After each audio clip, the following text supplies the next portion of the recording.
Sekarang masuklah waktu maghrib menandakan waktu berbukanya puasa bagi kawasan Kuala Lumpur dan macam isytiharkan masuk berbuka lah pula. Assalamualaikum warahmatullahi wabarakatuh. Bismillahirrahmanirrahim. Alhamdulillahirabbil alamin wassalatu wassalamu ala Rasulillah wa ala alihi wa sahbihi ajma'in. Sibuk nampak sekarang ni. Apa-apa pun saya nak ucapkan selamat berbuka puasa, selamat menyambut Ramadan dan selamat Ramadan Karim. Bertemu lagi kita di dalam rancangan Al-Kazim setiap Isnin 7.30 malam di Astro Oasis, dalam kita membicarakan perihal kehidupan kita sehari-harian di dalam bab berkeluarga ini. Dan pada minggu ni saya akan membicarakan satu tajuk, sedap masakan sayang. Sedap masakan sayang. Soalannya, sayang tu pernah masak ke tidak? Sayang-sayang tu masak ke di rumah tu ke beli lauk tunjuk saja? Perkataan ataupun tajuk kita ni, sedap masakan sayang, ada banyak kaitan di antara sedap masakan sayang. Ada orang yang bila masak sedap, suami sayang. Ada orang bila dia sayang, dia masak sedap-sedap. Nampak tak tuan-tuan? Tajuk ni boleh kita buat panjang-panjang atau huraian dia. Ada orang bila sayang baru dia masak sedap. Bila tak sayang, tak sedap dia masak. Masak pun tidak. Kalau nak dapat sayang, masak sedap-sedap.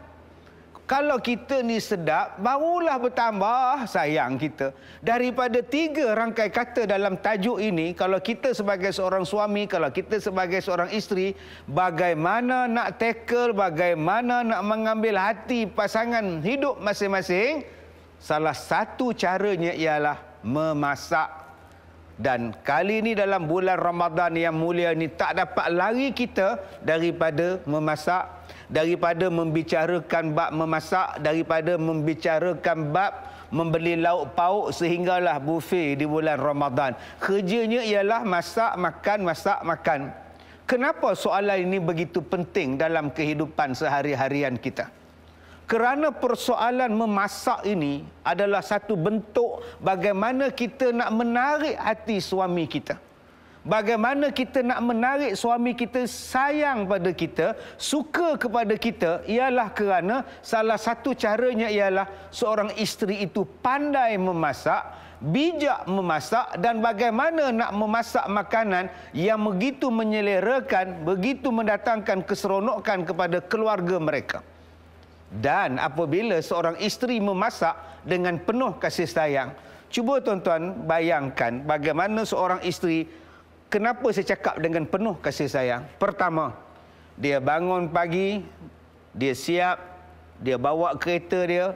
Nak dapatkan parking kereta pun susah, lot parking tu. Kalau nak pergi ke pasar, nak pergi kepada shopping mall. Saya nak ajar pada akak-akak macam mana senang nak dapat lot parking tu. Kadang-kadang tunggu berjam-jam tak dapat. Senang je Kak, satu doa dia. Satu doa yang tiap-tiap hari kita baca. Apa doa dia? Allahumma barik lana fima razaqtana wa qina azabannar. Setengah orang dia faham doa tu untuk makan je. Saya kalau nak parking kereta bang, itulah doa dia. Bila saya tengok penuh je lot parking ni, apa saya akan baca? Allahumma barik lana fima razaqtana wa qina azabannar. Driver saya tanya pula, ustaz ada kenduri ke? Apa kenduri kau fikir kenduri kau je. Itu satu doa nak memudahkan urusan supaya Allah kurniakan kita satu lot parking untuk kita. Itu pun rezeki juga. Abang dia dapatkan lot parking tu, apa dia buat? Dia bawa bako dia cari dalam pasar tu. Cari barang, cari cabai, cari cili, cari halia kunyit begini bawa balik rumah. Hoi, hoi ya hoi. Nak masak untuk kita bulan Ramadan ni bang. Subhanallah. Pukul 3 dia mula ke dapur. Dia mula siang ayam, siang ikan semua. Untuk apa?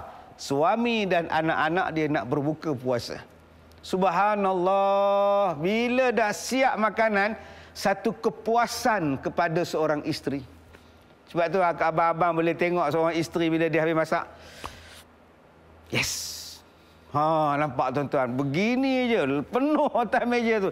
Yes, alhamdulillah. Masak juga. Macam tak percaya pula. Bila dah nak makan, mama, lauk dah ada. Nasinya mana? Bila pergi ke periuk, Tengok-tengok terlupa nak tekan abang. Oh, abang terlupa nak tekan. Allah, subhanallah. Masa itu betul-betul menguji kesabaran kita kan. Nak marah aku puasa. Tak marah memang patut kena marah pun. Bawa tenang bang. Allah malaikat somtu bang, makan lauk je bang. Taknya mati tetap makan nasi. Yang pentingnya isteri kita tu ingat, itulah menunjukkan sibuknya seorang isteri pada kita. Tuan-tuan yang dirahmati Allah. Yang kedua, saya cakap tadi, kesabaran, kesungguhan seorang isteri susah payah nak pergi masak, cari lauk pada kita. Yang kedua, kenapa tuan-tuan dia mendatangkan kasih sayang kepada kita? Air basuh, air tangan isteri ni. Ni, dia masak dengan penuh kasih sayang. Dia masak dengan penuh kebersihan. Yang kita nak bersih tu. Yang nak dia bagi makan ni siapa? Suami dia. Yang nak makan ni siapa? Anak-anak dia. Seorang mak, seorang isteri, dia akan masak paling bersih. Kalau telur ayam, telur dia basuh. Untuk apa? Supaya bersih. Yang tempat lain belum tentu lagi abang. Oi. Jangan belum tentu. Kadang-kadang peluh begini dia masuknya dalam sayur kita. Isteri kita cuba tengok dia masak bersih. Pinggan dia bersih, beras dia basuh bersih. Semua bersih. Bukankah kebersihan itu adalah sebahagian daripada sifat-sifat orang yang beriman? Maka apabila disertai kasih sayang, disertai dengan kesabaran dan kebersihan, dia akan mendatangkan kenikmatan, keberkatan. Walaupun makanan tu kita kata macam tak sedap je. Anak bisik dengan ayah, ayah tak sedap lah mama masak. Walaupun kurang sedap, tetapi keberkatan itulah yang kita nak. InsyaAllah kita akan bertemu lagi selepas ini. Jangan ke mana-mana. Kita nak tengok apa yang kita nak buat bila orang suka membanding-bandingkan masakan ni. Kita jumpa selepas ini. Kadang-kadang kita ambil hempas sudu, letak sudu tu kasar.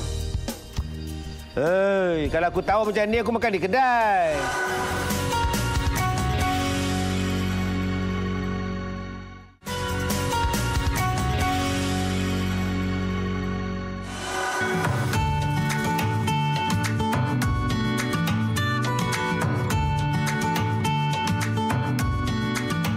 Terima kasih kerana anda masih bersama dengan saya di dalam rancangan Al-Kazim. Dan sekarang saya nak bacakan pada tuan-tuan ada satu soalan dari media sosial.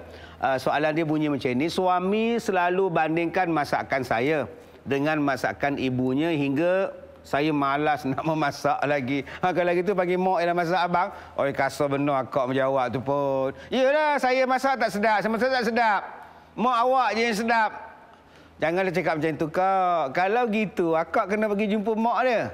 Mak, apa benda yang mak masak ni sedap benar sebagai suami saya tak lupa-lupa ni, mak. Akak cuba tengok mak kita masak. Dia main campak je. Potong-potong-potong campak. Potong-potong-potong campak. Masalahnya sedap. Kita ni, ya Allah, bila nak masak orang sekarang, bila nak masak pakai sarung tangan tu. Nak siang ikan pakai sarung tangan, nak potong ikan pakai gunting. Belum masuk lagi pakai apron lagi. Subhanallah. Belum pakai panjang, kopiah panjang tu.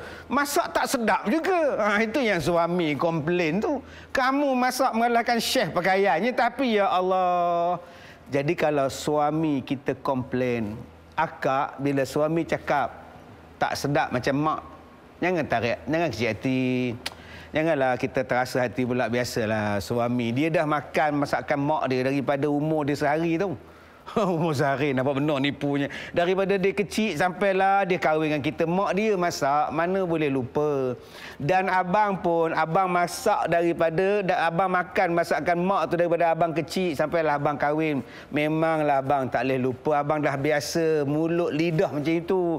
Isteri kita ni baru bang, ambil masa sikit. Jadi akak pun kena faham gitu. Suami kita dah lama, dah biasa makan dengan mak dia. Memang dah cakap macam tu. Yang kedua, saya nak ajak pada akak-akak, cari satu masakan yang jadi orang kata apa killer food. Oh, killer food pula. Yang menjadi trademark pada akak. Orang lain Kak Leha tu masak apa yang sedap? Dia masak mi Jawa sedap. Kak Nak pula masak apa? Bubur kacang macam ini. Akak tarik perhatian seorang suami, tarik perhatian anak-anak. Apa masakan mak yang orang lain tak boleh lawan? Yang ini akak kena belajar betul-betul. Apa satu masakan yang bila akak masak, anak akan suka, dan kalau akak tak masak, anak akan tanya, "Mama, tak masak ke mak?" Dia tanya. Jangan bila akak masak, anak boleh jawab, "Allah, ini lagi." Maknanya ada benda tak betul tu, Kak. Kalau boleh, akak belajarlah. Zaman sekarang ni senang nak masak. Semua boleh belajar pada internet belaka. Kalau dulu kita berguru dengan mak lepas SPM sementara nak tunggu result tu, menghadap muka mak, menghadap muka kuali, menghadap muka periuk je. Sekarang kita boleh cuba, kita boleh masak macam-macam. Kesungguhannya letak pada akak. Jadi akak masakkan satu makanan yang memang suami suka, yang anak-anak akan minta, dan kalau boleh berebut. Macam mana Ustaz? Masak sedap-sedap. Ada yang bagi petua lagi. Masak sikit-sikit. Kompom berebut Ustaz. Jadi tuan-tuan yang dirahmati Allah, saya nak cakap pada suami yang selalu membandingkan isteri dia, masakan isteri dia dengan masakan mak dia. Jadi banding tu bolehlah banding bang. Tapi jangan sampai satu tahap kita langsung tak sentuh masakan isteri kita. Kita ajak pula anak-anak boikot masakan isteri kita. Kadang-kadang kita cakap pula kelemahan masakan isteri kita depan anak-anak, depan kawan-kawan. Kadang-kadang jiran hantar kari, kita puji jiran punya kari. Kamu ni macam tahu-tahu je leha aku ni teringat benar kari kamu ni. Kalau nak harap kari isteri aku masak, taknya habis budak-budak, harap kari kamu je. Abang, kalau isteri tak sabar abang, dia ambil periuk, dia telungkup kari-kari atas kepala abang tau. Jangan sekali-kali merendahkan isteri kita di hadapan orang lain. Jangan. Dan yang ketiga, saya nak ajak pada abang-abang, boleh tak kalau kita puji? Kari mama ni sedap. Memang kau. Tapi kalau pekat sikit, cantik lah mak. Mak nak puji dulu. Puji dulu. Awak punya agar-agar ni memang sedap betul. Tapi abang mintalah agar engkau maniskan sikit. Nampak? Sebutlah sikit. Ada tapi di belakang tu. Sebut apa yang tak kena. Apa sebenarnya yang tak kena. Bukannya diam. Kadang-kadang kita ambil hempas sudu. Letak sudu tu kasar. Kalau aku tahu macam ni, aku makan di kedai. Amboi. Ambil pergi hempuk pula camca tu pula, sudu tu pula. Ada yang tak. Cuba tengok Rasulullah dulu. Bila Rasulullah dulu dengan isteri Rasulullah macam mana? Bila dia terlupa lagi letaknya pada air tadi, letaknya benda yang agak masin. Bila Rasulullah minum, apa kata Rasulullah? Dia tengok masin. Rasulullah kata, "Cahoy, kita ni dah lama tak berkongsi. Dah lama tak berkongsi gelas, cahoy." Maka isteri Rasulullah pun konon-konon teringatlah zaman. Minum balik masin. Ketawa Siti Aisyah. "Nanti saya buat lain abang ya." Nampak? Itu cara Rasulullah menegur. Rasulullah tegur tu apa? Dengan penuh perasaan kasih sayang dan tidak menyakiti isterinya. Dahlah kita jarang jumpa, dahlah jarang makan sama, sudahlah dah petang-petang senja-senja baru balik. Kita tengok muka kawan seofis kita lebih lama daripada tengok muka isteri kita. Kita tengok muka orang lain lebih lama daripada tengok muka suami kita. Bila dah jumpa di atas meja, sepatutnya tempat meja makan tu penuh gurau senda, penuh kasih sayang. Tiba-tiba penuh dengan perli, kutukan, cemek muka, kan tak cantik? Cuba tiru Rasulullah. Pada meja makan itu ada gurauan dan ada romantik, ada kasih sayang. Abang, yang keempat saya nak nasihatkan, jangan tanya benda yang tak ada. Layanlah apa benda yang ada. Ikan goreng dah ada, ayam berempah dah ada, nasi dah ada. Apa yang ada makan. Sebab ada setengah tabiat orang, dia suka tanya benda yang tak ada. Mana sambal? Punya banyaknya lauk atas meja, mana sambal? Serius tanyanya. Allah bang, terlupa. Aku tanya di mana sambal, nampak tuan. Dia pergi ke dapur, dia tumbuk sambal tuan-tuan. Orang dah azan tahu. Menitik air mata tu, jatuhlah lesung sambal tu. Dia tumbuk cabai tu. Dia ingat dia seorang puasa, aku pun puasa tau. Banjir lesung sambal tu tau. Sampai hati abang buat macam itu. Anda mampu mengubahnya. Jumpa lagi selepas ini. Al-Kazim. Hanya sekadar ikan tamban, hanya sekadar ikan bilis yang dimasak oleh seorang isteri, oleh seorang ibu, cukup menyelerakan bagi seluruh keluarganya.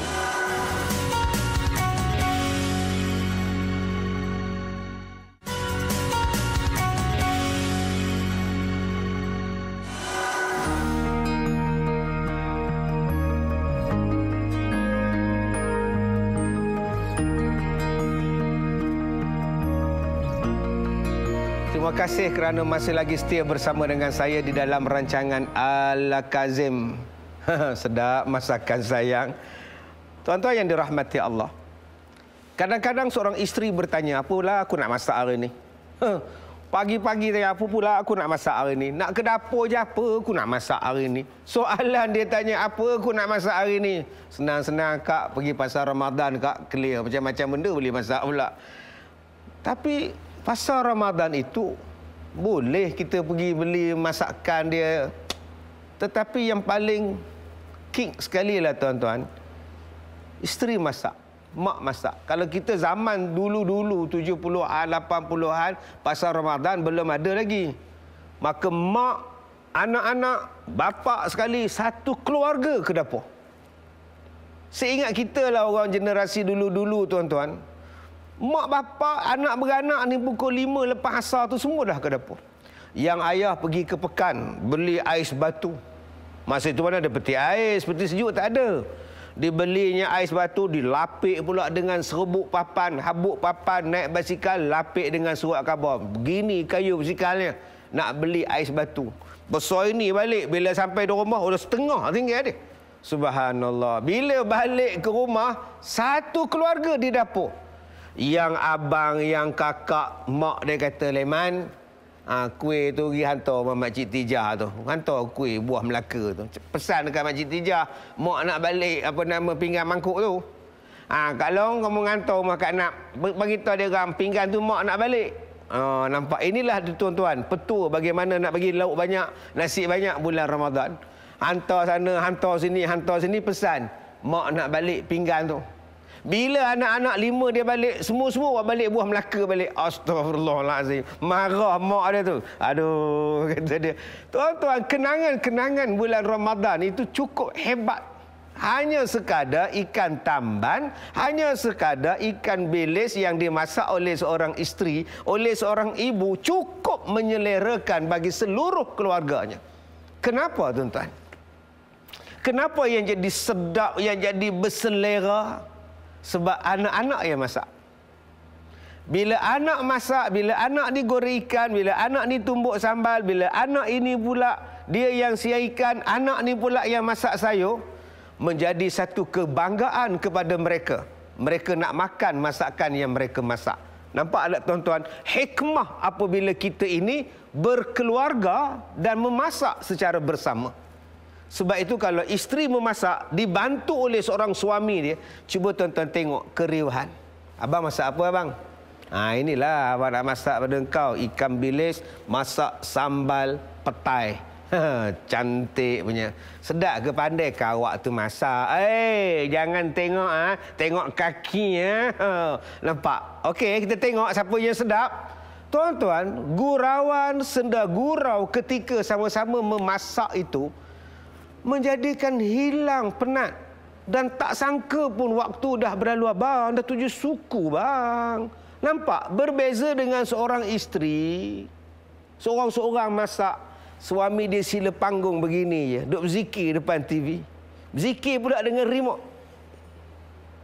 Nampak? Zikir bukan dengan tasbih, dengan remote. Ubah channel sana, ubah channel sini. Bang, isteri pun puasa bang, kita pun puasa bang. Apa kata? Pergi tolong.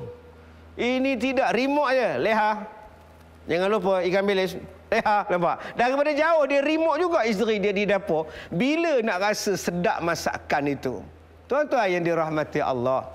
Yang keseterusnya, bila sebut tentang kita berbuka puasa, kita memasak makanan-makanan yang sangat istimewa di dalam bulan Ramadan ini. Kita tak dapat tidak, kita akan terkenang kepada masakan bonda kita. Masakan ibunda kita, ibu yang tercinta. Orang akan ingat, orang akan mula teringat satu-satu benda. Sebab itu bila kita pergi pasar Ramadan, kita akan jumpa satu kuih yang mak kita masak. Kita pasti beli. Kita beli kadang-kadang bukan kerana sebab kita nak makan. Kita beli sebab nostalgia. Kita beli itu sebab ingatan kita. Satu saat nanti, di antara suami dan isteri ini, kita tetap berpisah. Kullu nafsin dha'iqatul maut. Kita akan berpisah. Sama ada suami meninggal dahulu, atau kita meninggal dahulu, atau dua-dua serentak meninggal, pastinya tetap meninggal. Tuan-tuan, bila seorang dah tak ada, ingatan pada makanan akan datang. Mak tak boleh tengok masak lemak ni. Mak teringat pada arwah ayah kau. Nampak? Sudahlah mak, ayah dah tak ada, makanlah mak. Mak tak boleh ingat. Sudah. Sudah tuan-tuan. Nangis je. Ya bapak pula, ayah, makanlah ayah. Macam mana ayah nak makan? Dulu ayah makan dengan mak korang. Sekarang ayah seorang, mak dah tak ada. Nangis. Saya nak ajak apa pada tuan-tuan? Saya nak ajak, jom enjoy. Enjoy dengan isteri, enjoy dengan masakan isteri. Enjoy dengan suami, enjoylah dengan masakan suami. Sementara kita masih hidup. Nikmatilah makanan itu.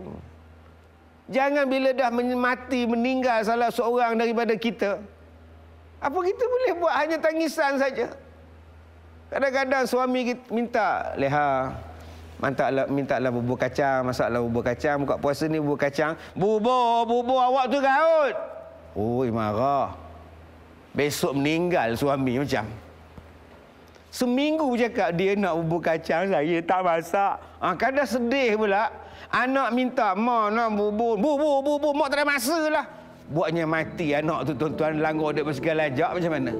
Jadi sementara kita boleh masak dan sementara keluarga kita boleh makan, masaklah kak oi, makanlah abang oi. Jangan wala tusrifu je. Jangan melampau-lampau. Saya pun tak boleh melampau-lampau dah. Masa dah tamat ni tuan-tuan. Tak bolehlah lampau-lampau dalam Al-Kazim kan. Tuan-tuan nak dengar lagi apa pula kita akan bincangkan pada minggu hadapan? Jangan lupa hari Isnin insya-Allah kita jumpa lagi 7:30 malam di Astro Oasis ya. Kita jumpa lagi insya-Allah. Al-Kazim. Assalamualaikum warahmatullahi wabarakatuh.